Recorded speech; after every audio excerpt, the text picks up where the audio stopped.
Bollywood silver screen presenting the नॉर्थमैन।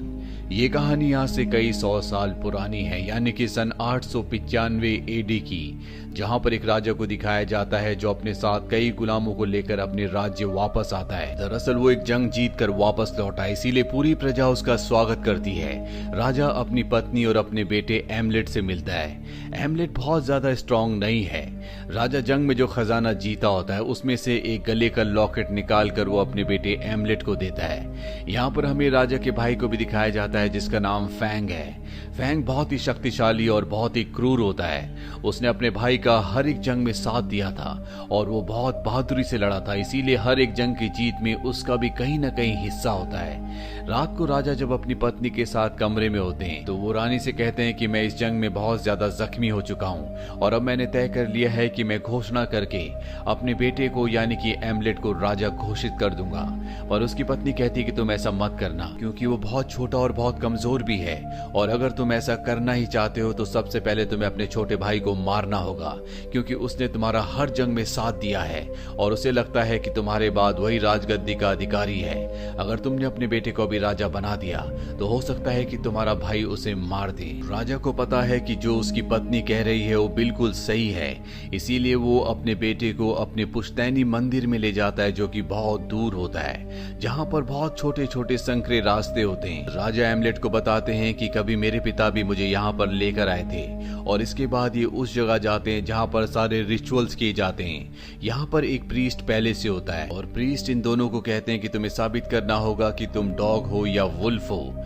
इसके बाद राजा wolf की तरह बिहेव करते हैं और उनका बेटा एमलेट भी उनकी नकल करता है। राजा बहुत जोर से दहाड़ते हैं, लेकिन एमलेट का दिल और आवाज इतनी बुलंद नहीं होती, इसीलिए वो उतनी तेज से आवाज नहीं निकाल पाता। राजा जानते हैं कि एमलेट बहुत ज्यादा स्ट्रांग नहीं है, इसीलिए यहाँ पर कुछ रिचुअल्स किए जाते हैं, और जब वो रिचुअल्स हो रहे होते हैं तो एमलेट को अजीब अजीब सी चीजें दिखती हैं। अब रिचुअल खत्म होने के बाद ये दोनों के दोनों बाहर आ जाते हैं, और तभी राजा का भाई फैंग यहाँ पर आ जाता है जो इनके ऊपर हमला कर देता है। राजा अपने बेटे एमलेट को यहाँ से भाग जाने के लिए कहते हैं, इसीलिए एमलेट भाग जाता है और राजा को तीर लग जाता है, जिसके बाद उनकी मौत हो जाती है।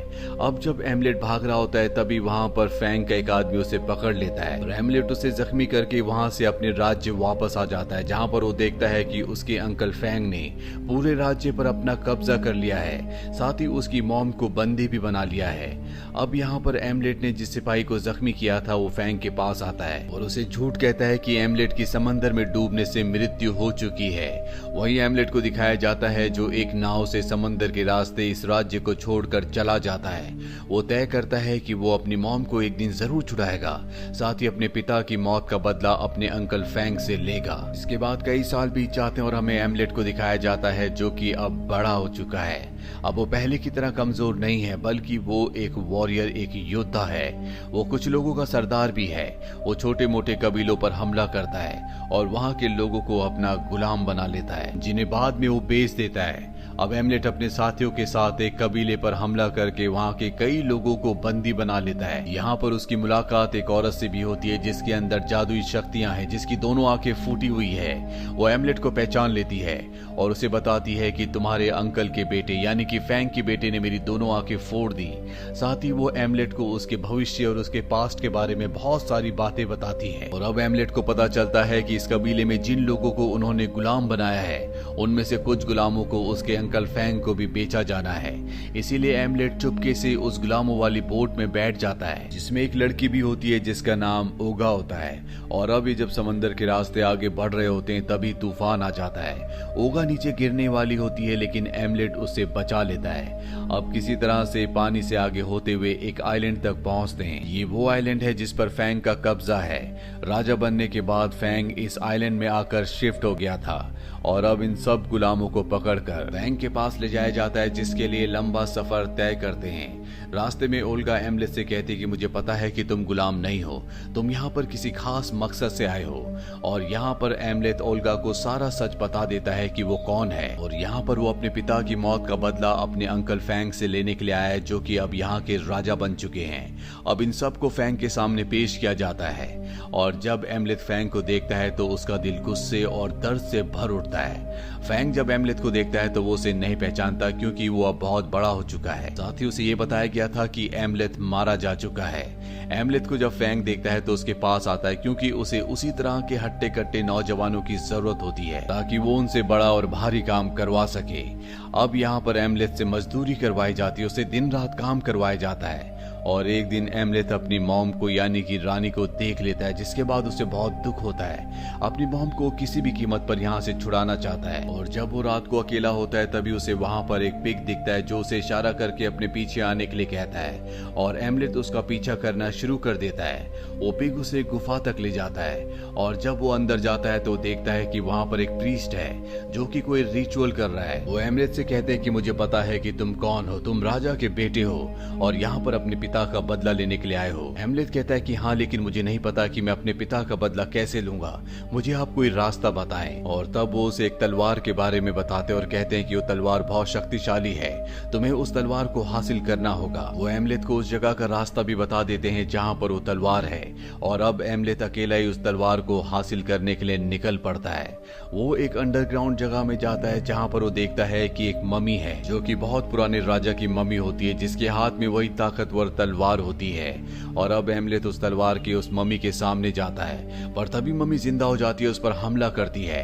एमलेथ भी मम्मी का सामना करता है, उस पर हमला करता है और जैसी मम्मी रोशनी में आती है तो एमलेथ अपने होश में वापस आता है। दरअसल ये पूरी की पूरी लड़ाई उसका भ्रम थी, अभी भी मम्मी अपनी जगह पर बैठी होती है। उसे समझ में आ जाता है कि ये तिलिस्मी जगह है, उसे किसी भ्रम जाल में नहीं फंसना। वो राजा की मम्मी के पास जाता है और उसके हाथ से तलवार ले लेता है। इसके बाद मम्मी वहीं पर बिखर जाती है और अब एमलेथ तलवार लेकर वापस आता है और उसे एक जगह पर छुपा देता है। इसके बाद वो ओल्गा के पास जाता है और उसे कहता है कि तुम चिंता मत करो, मैं जल्दी फैंग को मारकर सबको आजाद करवा दूंगा। दरअसल फैंग और उसके आदमी ओल्गा को परेशान कर रहे होते हैं। ओल्गा फैंग के यहाँ पर खाना बनाने का काम करती है। अगली सुबह दिखाया जाता है कि एमलेथ को और बहुत सारे लोगों को यहाँ से कहीं दूर ले जाया जा रहा होता है। दरअसल यहाँ पर एक बहुत ही खतरनाक गेम होती है और उस गेम में अब इन सबको पार्टिसिपेट करना है। ये गेम इतनी खतरनाक होती है कि इसमें किसी की भी जान जा सकती है। और अब एमलेथ और दूसरी टीम जब आपस में गेम खेल रहे होते हैं तो एक पल ऐसा आता है जब एमलेथ की टीम हार रही होती है, जो देखकर फैंग के बेटे को बिल्कुल अच्छा नहीं लगता और वो गेम के बीच में आ जाता है। और एक पल ऐसा आता है जब दूसरी टीम का खिलाड़ी फैंग के बेटे को मारने वाला होता है। दूर से फैंग और उसकी पत्नी देखकर बुरी तरह से डर जाती है, पर इससे पहले कि वो फैंग के बेटे को मारता, एमलेथ आकर उसे बचा लेता है और साथ ही गेम भी जीत जाते हैं, जिससे एमलेथ और बाकी सभी बहुत खुश होते हैं। अब क्योंकि एमलेथ की वजह से फैंग के बेटे की जान बची थी, इसीलिए रात को उसे ओल्गा के साथ टाइम स्पेंड करने का मौका दिया जाता है, क्योंकि सबको पता होता है कि ये दोनों एक दूसरे से प्यार करते हैं। पर अगली सुबह फैंग के लिए बहुत बुरी होती है, क्योंकि उसके कई लोगों को किसी ने मार दिया होता है। फैंग को लगता है कि ये गुलामों का काम है, लेकिन तभी वहां पर एक भविष्यकर्ता आता है जो भविष्य बता सकता है उन बातों को भी जो घट चुकी है। और वो फैंग को बताता है कि ये किसी गुलाम ने नहीं किया, बल्कि ये किसी आत्मा का काम है। और अगर तुम चाहते हो कि वो आत्मा आगे से ऐसा ना करे तो तुम्हें किसी न किसी की आहुति देनी होगी। हालांकि फैंग ऐसा करता भी है, लेकिन जिस आदमी की वो आहुति देना चाहता था वो देखता है कि अगली सुबह वहां पर उसी का अपना आदमी होता है, जिसे देखकर वो पूरी तरह से परेशान हो जाता है। रात को अपने सिपाहियों से कहता है कि तुम्हें चारों तरफ नजर रखनी होगी। अब रात को जब उसके लोग पहरा दे रहे होते, नजर रख रहे होते हैं, तो वो अपने आप को खुद ही मारना शुरू कर देते हैं। किसी को कुछ समझ नहीं आता कि यहाँ पर क्या हो रहा है। इस बात का फायदा उठाकर एमलेथ उस कमरे में जाता है जहाँ पर उसकी मॉम होती है। वो अपनी मॉम को कहता है कि मैं तुम्हारा बेटा हूँ, मैं यहाँ पर अपने पिता की मौत का बदला लेने के लिए आया हूँ। कल मैं फैंग को मार दूंगा और आपको यहाँ से हमेशा के लिए आजाद करवा कर ले जाऊंगा। उसकी मॉम कहती है कि तुम्हारे पिता मुझे अपना गुलाम समझते थे, उनकी नजरों में मेरी कोई भी अहमियत नहीं थी, वो सिर्फ पैसे को और अपनी रियासत को बढ़ाने में वक्त दिया करते थे। इसीलिए मैंने फैंग को अपने कब्जे में किया और तुम्हारे पिता को मरवा दिया, ताकि मैं आजादी से खुलकर जी सकूं और सबको कंट्रोल कर सकूं। और अब जब तुम फैंग को मारने वाले हो तो तुम उसे मार सकते हो। इसके बाद मैं तुम्हारी रानी बन जाऊंगी और हम इस पूरी प्रजा पर राज करेंगे। ये सुनकर एमलेथ के पैरों के तले जमीन खिसक जाती है, क्योंकि उसने कभी सोचा भी नहीं था कि उसकी मॉम इस तरह से सोच सकती है। और अब वो फैंग के बेटे को मारकर उसका दिल निकालकर सीधा ओल्गा के पास जाता और कहता है कि अब हमें यहाँ से जाना होगा, हमारे लिए अब इस जगह पर कुछ भी नहीं है। ओल्गा उसे कहती है कि तुम्हें अपने पिता की मौत का बदला लेना होगा, जिस काम के लिए तुम यहाँ तक आए हो उस काम को पूरा करना होगा। अगली सुबह फैंग को दिखाया जाता है जो अपने बेटे की मौत से पूरी तरह से बौखला जाता है और उसे अब पूरा का पूरा शक एमलेथ के ऊपर है। इसीलिए वो ओल्गा को पकड़ लेता और इससे पहले कि वो ओल्गा को मारता फैंग उसके सामने आ जाता है और कहता है कि मैंने तुम्हारे बेटे को मारा था, उसका दिल अब भी मेरे पास है। इसके बाद फैंग के आदमी उसके ऊपर हमला कर देते हैं, लेकिन एमलेथ बहुत ज्यादा ताकतवर होता है, वो एक एक करके सभी को मार देता है। ओल्गा को यहाँ से भागने का मौका मिल जाता है, इसीलिए वो यहाँ से भाग जाती है। फैंग की सेना की तादाद बहुत ज्यादा है, इसीलिए वो एमलेथ को बंदी बना लेते हैं, जिसके बाद एमलेथ को बहुत बुरी तरह से मारा जाता है। हालांकि फैंग उसे मारना चाहता है, लेकिन सबसे पहले वो अपने बेटे के फ्यूनरल पर जाता है और फैंग की एब्सेंस में एमलेथ के पास बहुत सारे कौवे आते हैं। दरअसल ये उसके पिता की आत्मा है जो उसे आजाद करवा देते हैं। और जब फैंग वापस आता है तो वो देखता है कि एमलेथ उस जगह पर नहीं है। वो अपनी सेना से कहता है कि एमलेथ को पकड़कर वापस लेके आओ। वहीं एमलेथ को दिखाया जाता है जो ओल्गा के पास पहुंच चुका होता है। ये दोनों के दोनों इस जगह से बहुत दूर हैं। अब इन दोनों ने शादी भी कर ली है। ओल्गा एमलेथ से कहती है कि हम दोनों यहाँ से बहुत दूर चले जाएंगे, जहाँ पर हम अपनी एक नई दुनिया बनाएंगे, हम जिंदगी को दोबारा शुरू करेंगे। एमलेथ भी उसकी बात मान जाता है, जिसके बाद एक नाव से अपना सफर तय करते हैं। रास्ते में एमलेथ को पता चलता है कि ओल्गा प्रेग्नेंट है, यानी कि वो उसके बच्चे की माँ बनने वाली है। और जब उसे ये बात पता चलती है तो वो कहता है कि अब मैं यहाँ से नहीं जा सकता, क्योंकि अगर मैंने फैंग को नहीं मारा तो कल जब हमारा बच्चा पैदा हो जाएगा तो वो अपने बेटे की मौत का बदला लेने के लिए मेरे बेटे को, मेरे बच्चे को जरूर मारेगा। इसीलिए मुझे फैंग को खत्म करना होगा। वो बोट वाले को एक अंगूठी देता और कहता है कि मेरी पत्नी को उसके रिश्तेदारों के घर तक पहुंचा देना।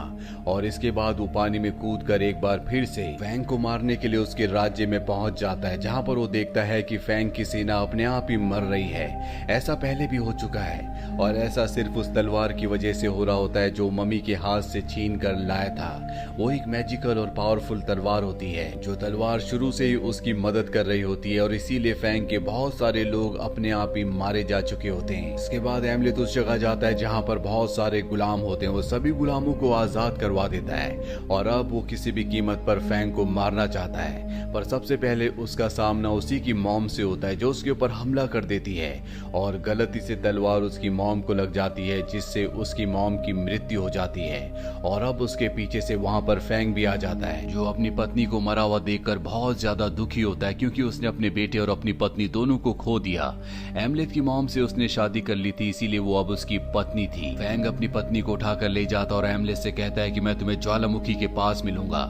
एमलेथ जब ज्वालामुखी के पास जाता है तो वहाँ पर फैंग होता है। दोनों के बीच में घमासान लड़ाई होती है। ये दोनों एक दूसरे पर हावी हो रहे होते हैं और एक पल ऐसा आता है जब ये दोनों एक दूसरे को तलवार मार देते हैं। फैंग की मृत्यु हो जाती है और एमलेथ अपनी जिंदगी की आखिरी सांसें ले रहा है और तभी वो अपने विजन्स में देखता है कि उसकी पत्नी ओल्गा ने 2 जुड़वा बच्चों को जन्म दिया है, जो देखकर उसे बहुत तसल्ली होती है। इसके बाद उसकी मृत्यु हो जाती है और ये कहानी यहीं पर खत्म हो जाती है। ये फिल्म ईयर 2022 में रिलीज हुई थी। IMDb पर इस फिल्म की रेटिंग है 7.2। उम्मीद करते हैं कि ये कहानी आपको पसंद आई होगी।